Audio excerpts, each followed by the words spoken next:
Disclaimer. This episode reflects my personal experiences and observations. I am sharing how certain situations have impacted me emotionally and mentally. This is not in any way accusations towards someone, but just my personal perspective and what I've been through.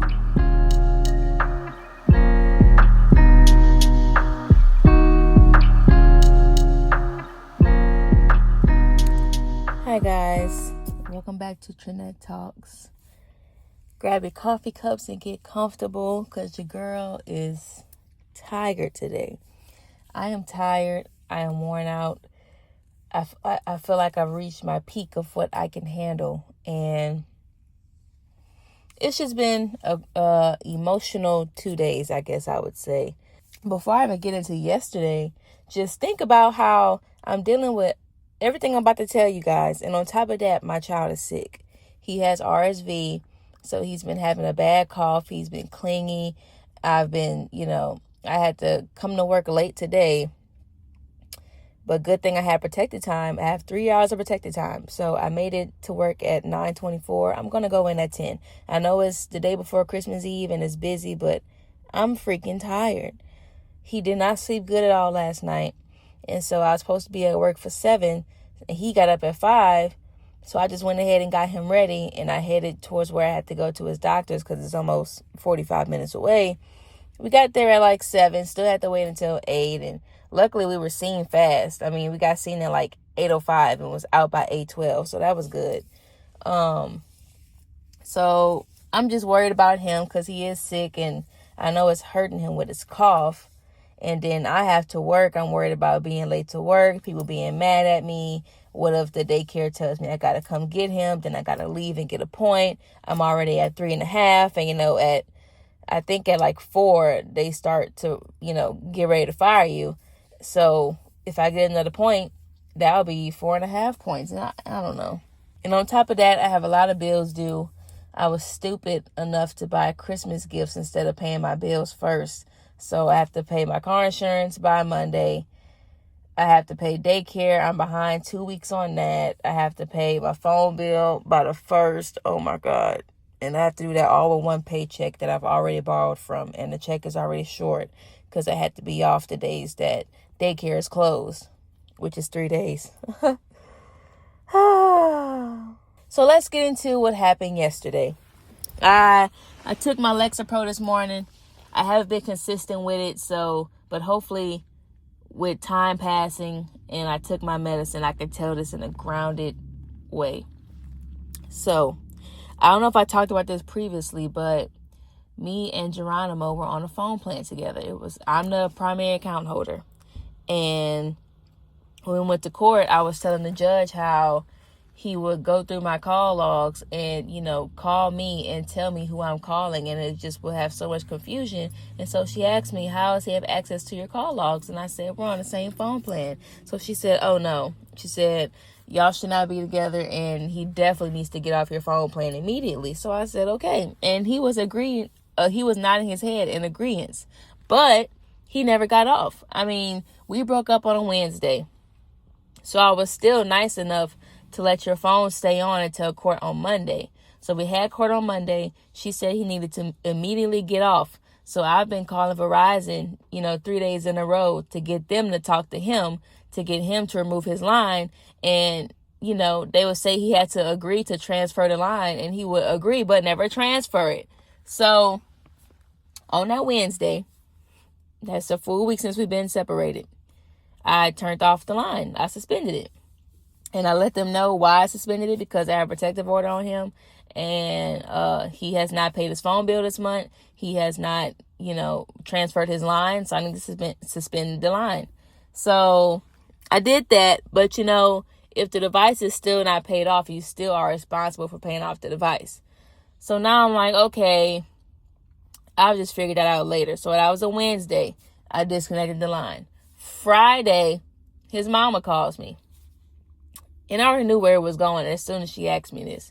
She was like, hey, Michelle, are you and Jeremiah on the same phone plan? I said, yes. Why? And she was like, look, that Apple Watch. No, fuck no. Like, this happened the last time. The last time me and him broke up, and, he had his phone and his Apple Watch on AT&T with me and refused to give it back. I suspended it, everything. She wanted me to unsuspend the Apple Watch and she take it from him and she pays me every month for the Apple Watch. No. If your son is doing this to me and not paying his bills and withholding devices, who do you think he got it from? It wasn't from me. He got it from you. So why would I expect you to pay the bill? No, hell no. So I told her, I said, the phone is with Verizon. And this is true statements. The phone is with Verizon. The Apple Watch is with AT&T. And since we switched from AT&T to Verizon and those devices are not paid off, I owe AT&T all the money for all those devices. AT&T just tried taking almost $3,000 out of my account the other night. $3,000 for my phone, my Apple Watch, his phone, his Apple Watch. Who has money for all that? So I was falling. So let me go back to what the mama was saying. So I told her just that I owe AT&T money for the Apple Watch and I owe Verizon that phone back. So no, I'm not putting nothing on my plan. I need to return these devices. And she said, oh, I'm just so sick of Geronimo. Like, he didn't really piss me off with this. And she said, so I'm going to tell him to pay you for the phone bill this month. And I'm going to tell him to give you the phone back, the Apple Watch, and even the high chair that he didn't want to give you. And I'm like, okay, thank you. Like, I didn't tell her to do none of this. She offered. So I'm thinking she really go do it. I don't know why I believed her. I really don't. So I let that be.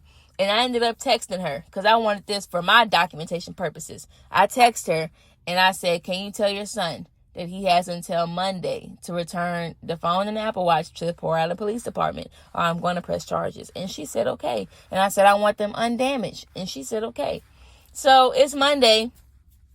No phone got turned in. No watch got turned in. So I went ahead and did what I said I was going to do. I went to the library. I printed out proof that the phone is on my line.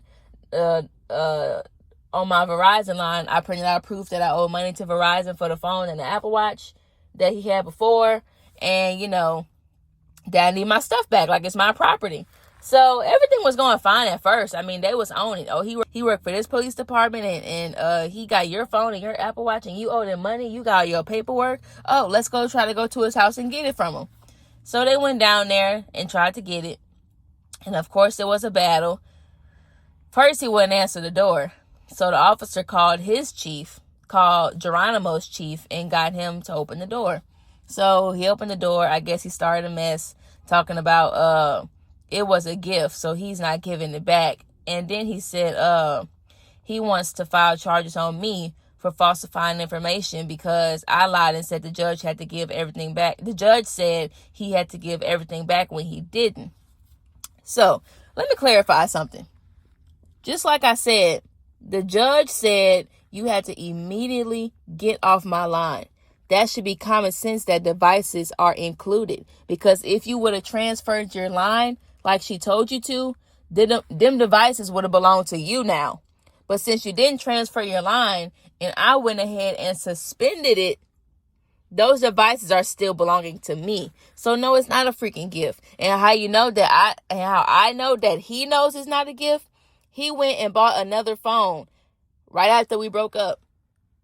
And his mama told me all this. His mama. I'm not finding this out from no random person. This is mama. When she get mad at him because he don't give her money or something, she go run and tell me all his business. And then on Mad Day, anyway. So yeah. So they were like, well, since he said it's a gift, it's now a civil issue. Since you don't have a court order stating that he has to give it back, it's civil. So they were like, we suggested you go to the courthouse and figure out what you have to do. So they said, follow me to the courthouse. So I followed him to the courthouse. And guess who already there? Geronimo. He already mad with his skinny ass walking up into the courthouse. The officers told me, let us go in there and you stay in your truck since he's already inside. Next thing you know, they walking back over to me, the police, after about 5 or 10 minutes. And I see his mama and his brother there. Like, what are y'all there for? The cop told me since Geronimo wants to press charges on me for falsifying information, the clerk of court said they can get the transcript from the whole protective order hearing so they can read through everything and see what the judge said. And they said that doesn't happen overnight. It's going to take a couple of days. So, let's just let it be for now. So his mama, this is the part that really got me. His mama is up there with him, standing on the steps, bucking, pointing at my truck like she finna do me something. Like it's not her fault that we doing this to begin with. I really had no drive to even pursue none of this until she called my phone. She told me he already had another phone. She told me that she was gonna get him to pay my phone bill, pay his portion of the phone bill and return all my stuff. And she didn't withhold what she said. And so whenever I told her what I was going to do and I did it, now she's playing mom and on his side and acting like she just clueless to what's going on. Okay. So then, right after I leave and I make it all the way to go pick up my baby from daycare, the grandma called me. Hey, my baby, why haven't I heard from you today? And I said, I don't know. I said, I'm pretty sure you already know what's going on and you only calling me to act clueless so you can get, tabs on me. Oh, my baby, I don't know what's going on. What are you talking about? I said, Mama, I know you know what's going on, so don't act like you do. You don't. I don't know. Tell me what's going on. So I tell her what's going on. And right after I tell her, I'm going to call them and see what's going on. Girl, if I just told you what's going on and your son and your daughter lie as much as they breathe, what is you finna call them for? Oh, you know me. I'm finna call them. I said, you know what? If you finna call them, knowing they finna lie to you, are you finna call me back and tell me what they said? Oh, I ain't no news broadcaster. But you finna go broadcast what I just told you to them, though. Oh, okay. And then she got the nerve to tell me, I'ma call you right back. You FaceTime me with my baby whenever you get him. I'm not FaceTiming you shit. That's my child. I don't gotta FaceTime you, especially after all the mess you done started. So whenever she hung up, I hung up on her, actually. And I text her. I'm gonna read y'all the exact text. I said, Mama, I won't worry about talking to you either because I see you only call me to get information. You will all see Michael when custody is set. I need to distance myself from all of y'all for my peace. And then she tried calling me after that. I didn't answer. So she texted me. If that's going to bring you peace, please do whatever it takes because after all, it's nothing like having a peace of mind since you feel it thinking whatever you want to think. I'm going to be honest with you. You don't have to bring him to see me after custody. I'm going to still love him and claim him as my grandchild whether I see him or not. Now, I don't know what's on your mind, but whatever is on your mind, you keep that frame of mind. I always love him. Blocked. So y'all do all this to go get the other son. Y'all stressing and going to get him every week and taking care of him. But because I put boundaries in place with y'all, I told y'all not finna run over me no more. Y'all not finna use me no more. Y'all not finna start drama with me no more until I have to deal with y'all after custody. Now it's, you don't even have to let me see him after custody. Oh, okay. I see how y'all playing. After all this, I finally learned. And she said it herself. When I told her all that his mama was doing at the courthouse, she said, well, that is his son. Okay. That is her son. Okay. So that just made me realize that no matter what, they are always going to reroute back to him. They can call me and talk about him so bad like they do every day and say how much they sick of him and this and this and that. But when things go down, they're going to act like they never told me a thing. And back him 100%. 100. And treat me like the bad guy just because I'm trying to get my stuff back. Like it makes no sense. But I knew she was going to act like that with me. Because that Sunday, I came to the house just to let them see the baby. And they can play with him and stuff like that. And she kept trying to keep me at the house. And I'm wondering why. Like, she fixing me food and stuff like that. And then so, when it was almost, I was about to leave. And I said, well, it's getting kind of late. It's 5:30. Don't Junior got to go home today? And she go tell me, oh, yeah, I was going to get you to bring him back. Didn't even ask me. So you just thought you can throw Junior on me. and get me to bring him all the way back to Baton Rouge, knowing I stay all the way in Port Allen. That's a far drive. And you was expecting me to just do it just because you said so? No. I told her I didn't want to see them people. I didn't want to drive that far. I'm not doing it. And then she thought she can still get me to do it by telling the boy, oh, you finna go home. Michelle finna bring you home. No, I'm not. I never said I was. And I said it again. I'm not going way out there. So she got mad, started texting on the phone. Just mad, huffing and puffing. And the grandma gonna say, well, that's no problem. We can get in the car and bring him home. That's no problem. And she said, oh no, she finna get her other son, the uncle, to come all the way down there to get the boy and bring him back home. Don't y'all know it was past 8 o'clock? The boy supposed to be home for 6. It was past 8 o'clock and that boy still wasn't home. And the grandma told me all this before I hung up in her face yesterday. She told me that Geronimo called her mad because his baby mama called him mad that the boy wasn't home yet, and it's past 8 o'clock. So it's just so weird how they tell you stuff, and then they want you to tell them stuff, and then on Mad Day, and now that they got what they want, they flipping on you. I'm going to just say, let this be a lesson learned to anybody that's listening. If you're going through the same thing, divorce, breakup, and children are involved, like, when it gets messy, make sure you remember that his family is not your family.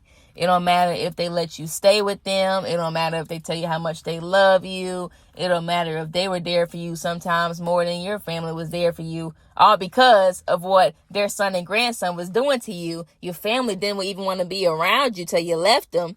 It don't matter. All that goes out the window when mess hits the fan, because they love mess. And they're going to do anything to spite you in that moment. They're going to always show their loyalty to who they're blood to. So it's fine. It's fine. I took it as a lesson learned.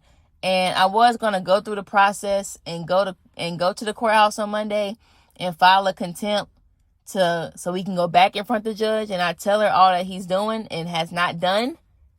But I don't even feel like it. I'm going to pray on it and see if that's what I should do to hold him accountable. But at the end, I don't feel like it. Because just like my therapist told me, she said he's the type of person that any type of communication with you is enough. So y'all having a battle about these phones right now, he's enjoying it. She said he's going to love a battle. He loves to battle with you. Like that's been his whole thing. So she said, for your peace of mind, she said, just take your L and let it be. So that's what I'm thinking. But I know for one thing, I'm going to just switch my focus back to custody and child support like I was doing and let that be my W. Feel what I'm saying? Because I'm not finna keep stressing about this. I was the one that was stupid and broke up with him, took him off my phone line. AT&T took his phone and his Apple Watch off my line and replaced my iPad that he stole from me. And I should have left it at that. When I got back with him, he nagged me and nagged me and nagged me to add the devices he would not give to me back to my phone line. And I was dumb and did it. And then we switched over to Verizon because he couldn't afford to pay the bill. And it was too high. And now you still not paying the bill? And it's like $300 lower? Oh, my God. So, I don't know. But just let that be a lesson to you to start standing firm in your boundaries. For anybody that's listening. And if you want to avoid going through these things, or you already going through it, just boundaries. Boundaries. The people are going to be shocked that you're setting boundaries because they benefited off of running over you and you allowing them to run over you. But when you set them boundaries, they are going to be so mad and so shocked. And let them be. Let them. But that's all I got for you guys today. I would definitely keep you updated. All that's going on. I'm about to go into work and hopefully this day is not that long. And y'all just keep me in your prayers. I'll see you guys on the next one. Bye.